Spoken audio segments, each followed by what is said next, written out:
తెలంగాణ రైతాంగ సాయుధ పోరాటం మన వీరులకు, తెలంగాణ రైతాంగ సాయుధ పోరాటం మన వీరులకు, అమరవీరుల ఆశయాలను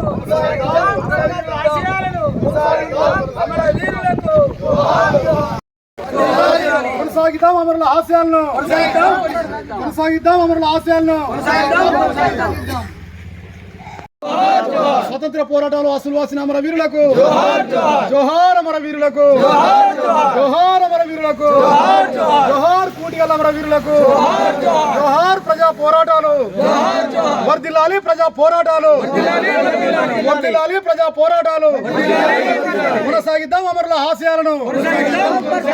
వీరులకు తెలంగాణ రైతాంగ సాయుధ పోరాటం అమర వీరులకు, తెలంగాణ రైతాంగ సాయుధ పోరాటం అమర వీరులకు జోహార్, అమర వీరులకు వర్ధిల్లాలి, అమరవీరుల ఆశయాలు. సిద్దిపేట జిల్లా దూల్మిట మండలం కూటిగల్లు గ్రామం తెలంగాణ రైతాంగ సాయుధ పోరాటంలో హోరావోరి ఆనాడు ఎర్రజెండా కింద హోరావోరి పోరాటం చేసి చుట్టుపక్కల 20 గ్రామాలను కాపాడుకుంటూ ప్రజా మిలిషియాలాగా తయారై గ్రామరాజ్య కమిటీల నిర్మాణం చేసుకొని కమ్యూనిస్టు పార్టీ తరపు నుంచి అలనాడు దొరల భూస్వాముల ప్రభుత్వ భూములను 10 లక్షల ఎకరాలను పేద ప్రజలకు మంచిన ఘనచరిత్ర ఎర్రజెండా పార్టీది. 4500 మంది కూడా ఆ రక్తతర్పణం చేసి ప్రాణాలు అర్పించి ఈ ప్రజల కోసం పోరాటాలు చేసిన వాళ్ళు ఇక్కడ ఈ వీర తెలంగాణలో అలనాడు అమరులు కావడం జరిగింది. దానిలో భాగంగానే మా కూటిగల్ గ్రామం నుంచి 1948 అది ఆ రోజు 17వ తారీఖు రోజు ఈ రక్తపాతం సృష్టించినప్పుడు బురుజు మించి దించి 14-16 మందిని రెక్కలు కట్టి ఒల్లంపట్ల, ఇప్పుడు ఎంకన్న చెప్పినట్టుగా ఒల్లంపట్ల ఆ రోజు మర్రి కింద రెక్కలు కట్టేసి ఒక్క తూట 8 మందికి పేల్చి చంపారు. అందులో నుంచి ఆర పక్కీరు తప్పించుకోవడం జరిగింది. కర్నాల వెంకటే అని కూడా ఆయన జర చిన్నగుంటే భుజానికి తూటబడి ఆయన కూడా తప్పించుకోవడం జరిగింది. తతిమ వాళ్ళందరూ కూడా అమరులు కావడం జరిగింది. అందుకనే మాకేమనిపిస్తుందంటే ఆ రోజు నుంచి 1948 నుంచి తర్వాత మళ్ళీ చార్ మజీందర్ నాయకత్వంలో జరిగిన ఉద్యమాలైనా విప్లవ పార్టీలైనా ఎంఎల్ పార్టీలైనా ఏ రోజు కూడా కూటిగాళ్ళు ఉద్యమాలలో వెనుకంజ చేయలే. తర్వాత కూడా ఇతర పార్టీల తరపు నుంచి కూడా ఇక్కడ దొరభూస్వాములను ఎదిరించి జీతాలకు రేట్లు పెరగాలని, కూలీ రేట్లు పెరగాలని, భూస్వాముల భూములు కూడా పేద ప్రజలకు కావాలని 350-400 ఎకరాల ఎర్ర జెండాలు వాతిన చరిత్ర కూటిగలది. ఈ పోరాటాలలో ఆ పోరాటాలలో ఏ పోరాటాలలో కూడా చెక్కిలైలే నాయకత్వంలో జరిగిన పోరాటాలలో కూడా ఇక్కడ మా తాతలు, మా తండ్రులు, మేము ఇప్పుడు మా పిల్లలు కూడా పోరాటాలు చేయడానికి కూడా రెడీగా ఉన్నారు.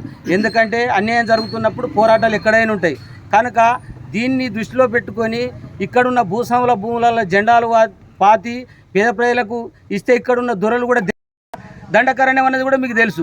దీన్ని బట్టి దృష్టిలో పెట్టుకొని పెద్దలందరూ ఎర్రజెండా పార్టీ మేధావులు గౌరవనీయులందరూ కూడా దృష్టిలో పెట్టుకొని వ్యవహారాన్ని నడిపించాలని నేను కోరుకుంటున్నాను. కూటిగల్ గ్రామం నుండి చాలామంది విముక్తి అయ్యారు. విముక్తికి ప్రాంతాన్ని కేటాయించాలి కానీ విముక్తికి కేటాయించింది దానివల్ల మనకు ఎంతో ప్రజలు ఓన్లీ బైరంపల్లి అనేది ఒకటే అది చేసుకున్నారు తప్ప కూటిగల్ల ఎంతమంది ఉన్నారు, బైరంపల్లి ఎంతమంది ఉన్నారు దాని గురించి వివరణ ఇంతవరకు స్పష్టంగా ఏ ప్రభుత్వం కూడా చేయలేదు. దాని గురించి ఎవరైతే నాయకులు ఉన్నారో వాళ్ళను ఎన్నిసార్లు చెప్పినా కానీ ఎన్ని చేసినా కానీ ఉమ్మడి వరంగల్ జిల్లా నుండి సిద్దిపేట జిల్లా నుండి మార్చిరు. మేము జనగాం జిల్లా కోరుకున్నాం, ఆల్రెడీ టెంట్ వేసినాం, 1 సంవత్సరం టెంట్ వేసినాం. దానికి కూడా వైఖరిన కూడా ఎవరు చెప్పలే, ఏ కలెక్టర్ చెప్పలే, ఎవరు చెప్పలే, ఏ అధికారులు కూడా చెప్పలే. దాని గురించి వివరణ చేయాలని చెప్పేసి మేము స్పష్టంగా జనగాం జిల్లాలోనే ఉంటామని చెప్పేసి కోరుకుంటాం. ఎందుకంటే బైరంపల్లినే అందరూ అదేరు తూటాల మరి కింద అని తూటాలు పొడిచినప్పుడు కూడా ఇద్దరు బతికి బయటపడ్డారు. దాని గురించి కూడా వివరణ తెలుసుకున్నప్పుడు బైరంపల్లి ఇప్పుడు బ్రిడ్జ్ ఉంది, దాని గురించి మనకు నిధులు కావాలి. ఎంపీ ఉన్నాడు, ఇప్పుడు దత్తత తీసుకున్నారు. దత్తత తీసుకున్నప్పుడు బైరంపల్లి ఒక్కటే తీసుకోవద్దు కదా, వీర కూటిగాళ్ళు కూడా తీసుకోవాలి కదా. వీరులు కాదా ఇక్కడ ఉన్న వీరులు కాదా? దాని గురించి కూడా మేము కోరుకుంటున్నాం. సెలవు. మాకు సిద్దిపేట వద్దు, మాకు తరిగప్పులే కావాలి. మాకు అటు పోయడానికి 1-2 పోవాలంటే బస్సులు లేవు, మాకు ఏవి లేవు. మాకు అటు పోయడానికి మంచిగా లేదు అవకాశం. మాకు ఇటే ఉండాలి జనగాం తరిగొప్పల మండలం కావాలి మాకు.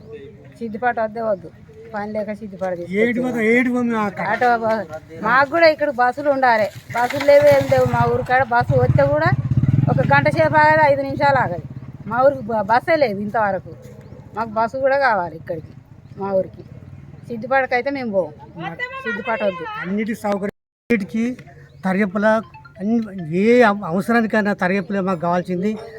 సిద్దిపేటకు మాకు అవసరం లేదు, మద్దతుకు అవసరం లేదు, మాకు ధూళిమిట్ట అవసరం లేదు. మాకు తరగపుల కావాలి, తరగపుల కావాలి, తరగపుల కావాలి, తరగపుల కావాలి. మాకు అన్నిటికీ సౌకర్యం అంటే సచ్చిన బతికిన ఉప్పుకు ఇతరులకు ప్రతి ఒక్క దినుసుకు మాకు తరగపులకి పోయే హక్కు మాకు ఉంది. మాకు ఇక్కడికి పోయే మాకు ఏ సౌకర్యం లేదు. తరగపుల ధూళిమిట్ట పోవాలంటే ఒక మనిషి పోవాలంటే 100 రూపాయలు 500 ఇస్తేనే ఆటోడతాడు. మాకు ఒక బస్సు ఉంది అక్కడికి. మీరేమో చూపిస్తారు మాకు ఎందుకు ఇంత ఎప్పుడు 5 ఏళ్ళ ఉంది మేము అవగాహన పడుతున్నాం, ఇబ్బందులు పడుతున్నాం మాకు అక్కడ పోవాలంటే. సార్ ఇదే నమస్తే సార్, మాకు ఎటు పెట్టి మాకు ఇది తరబిల చేసినట్టుంటే మీకు ముక్కుతాం సార్ మేము. ఇది తూటాల మర్రి అన్న. ఇక్కడ మా 18 మందిని తీసుకుని ఇది మన కూటిగల్ శివార్ల ఒల్లంపట్ల రూటుల కూటిగల్ శివారు ఉంటుంది. ఆ కూటిగల్ శివారు పక్కనే వాగు, ఆ వాగు పేరు జనగల వాగు అంటారు. ఆ జనగల వారు పక్కనే ఒక పెద్ద మర్రి భారీ వృక్షం ఉంటుంది. అది ఆ మర్రి చెట్టుకే కట్టేసి 18 మందిని కట్టేసి కాల్చి చంపడం జరిగింది. ఆ కాల్చి చంపిన దానికెళ్ళి కూడా 2 వ్యక్తులు, కర్నాల ఐలే అని ఆర పక్కీర్ అని 2, ఆయన పక్కన ఉన్న ఈ వాగు పక్కన ఉన్న తుంగమడుగుల పడి తప్పించుకోవడం జరిగింది. ఆ తర్వాత కర్నాల వెంకటయ్య అంటే ఆయన భుజానికి ఆయన కుర్చగా ఉండడం వల్ల ఈ భుజానికి తూటపడి ఆ చనిపోయిన శివాల కిందనే ఈయన కర్నాల వెంకటయ్య అంటే ఉన్నాడు. ఆ కర్నాల ఐలే కర్నాల ఐలే ఉన్నాడు, ఆయనే కర్నాల వెంకటయ్య ఆయన ఉన్నాడు. వాళ్ళందరూ తీసుకొచ్చి కూడా ఊళ్ళోకి వెళ్ళి పట్టుకొని వచ్చుకుంటూ వాళ్ళు ఏమంటారంటే రజాకారులు వీళ్ళు దూపు అవుతుంది, మేము నీళ్ళు తాగినాకన్నా తాగుతామని అంటే మీరు ఎర్ర నీళ్ళు తాగుదురు పారా, మీరు ఎర్ర నీళ్ళు అంటే ఏంటిది రక్తమే కదా, ఇక మీకు తాగిపించేది రక్తమే అని చెప్పి తీసుకొచ్చి 18 మందిని చెట్టుకి కట్టేసి కాల్చి చంపడం జరిగింది. దీని పేరు ఆ రోజు నుంచి ఈ రోజు వరకు కూడా తూటాల మర్రి అనే మేము నామకరణం చేసుకొని ఇక్కడికి వచ్చి కూడా అమరవీరుల స్తూపాన్ని కట్టడం నిర్మాణం కోసం చెప్తాను. ఇదే తూటాల మర్రి. అప్పటి నుంచి కూడా ఇప్పుడు నిలువెత్తు సాక్ష్యం ఇక్కడ తూటాల మర్రి 18 మంది చంపడంలో ఇది ఒక కీలకమైనటువంటి విషయం. దీన్ని కూడా ఈ పాలక ప్రభుత్వాలు గుర్తించవలసిన అవసరం ఎంతైనా ఉన్నది. అదేవిధంగా చనిపోయిన శవాలను కూడా గ్రామం నుంచి తెల్లారి తరలి వచ్చి ప్రజలంతా ఎడ్ల బండ్ల మీద కట్టుకపోయి ఒక్కొక్క పొక్కల ఇద్దరిని అన్నదమ్ములు వేసి కూడిపిరు. అటువంటి భయంకరమైన పరిస్థితి నుంచి ఈ కూటిగల్ పోరాటం చేయడం జరిగింది. కూటిగల్కి అంత పెద్ద చరిత్ర ఉన్నది. తూటాల మర్రి ఇప్పుడు కూటిగల్ పేరును కూడా మేము నామకరణం చేసుకొని ఇప్పుడు తూటాల మర్రిగానే పిలుచుకుందాం మా గ్రామాన్ని. మేము గ్రామ తీర్మానంలో కూడా పెద్ద మనుషులు అందరం కలిసి కూడా తూటాల మర్రినే పెట్టుకుందామనే ఆలోచనలో ఉన్నాం. తప్పకుండా పాలక ప్రభుత్వాలు స్పందించి ఈ అమరవీరుల చరిత్రను గుర్తించి మా గ్రామాన్ని, మా నల్ల చెరువును, సమ్మక్క సారక్క జాతర, ఇటువంటి బురుజు, ఇటువంటి చరిత్ర ఉన్న ప్రాంతాన్ని పర్యాటక కేంద్రంగా తీసుకున్నా తప్పేమీ లేదు. పర్యాటక కేంద్రంగా కూడా చేసుకోవచ్చు. అంత నేపథ్యం ఉన్న ప్రాంతం ఈ ప్రాంతం కూటిగల్ ప్రాంతం. ఇప్పటికి కూడా పోరాటాలు కొనసాగుతూనే ఉన్నాయి. ప్రజలు ఇప్పటి వైపు పోరాటం వైపే ఉన్నారు. కూటిగల్ ప్రజలు తప్పకుండా పోరాటాలు చేయని పోరాటం అంటే ఏం లేదు. ఏ రోజు కూడా వెనకకు వచ్చిన పోరాటాలు వెనకకు వచ్చిన చరిత్ర కూటిగల్ ప్రజలకు లేదు. తప్పకుండా పాలక ప్రభుత్వాలు గుర్తించాలి. మా గ్రామాన్ని పర్యాటక కేంద్రం ప్రకటించాలి. ఇది అమరవీరుల చరిత్ర బాట. ఇట్లా బైరంపల్లికి స్కూల్కి పోయి పోరగాళ్ళు ఇట్లా బాట, ఈ మర్రి కిందకి వెళ్ళి బాట, ఈ తూటాల మర్రి కిందకి వెళ్ళి భయపడుకుంటా పోరగాళ్ళు ఇట్లా వాగలకి నీళ్ళు దాక్కుంటూ పోయి బైరంపల్లికి చదువుకొని మళ్ళీ పుస్తకాలు పట్టుకొని ఇది బాట పంట వచ్చేది. ఇదే బాట తూటాల మర్రి అంటే ఇది మర్రి చాలా చరిత్ర ప్రాంతమైన మర్రి. ఈ మన జనగామ సిద్దిపేట ప్రాంతంలో కూడా తూటాల మర్రి అనేది లేదు. ఒకటే నూకల మర్రి ఉంటుంది, అది యోనవాడ దగ్గర ఉంటుంది. ఆ నూకల మర్రి కూడా ఒక గ్రామమే. అక్కడ కూడా అమరవీరులు 7 సజీవ దానం చేసి జనశక్తి వాళ్ళని చంపడం జరిగింది. అది గుర్తుకొస్తుంది మాకు. తప్పకుండా ఇది తూటాల మర్రిగానే ఉండాలి. అది నూకల మర్రి, ఇది తూటాల మర్రి అని చెప్పి మేము నామకరణం చేసుకోవడం జరుగుతుంది. తప్పకుండా పాలక వర్గాలు స్పందించాలని చెప్పి మేము గుర్తు చేస్తా ఉన్నాం.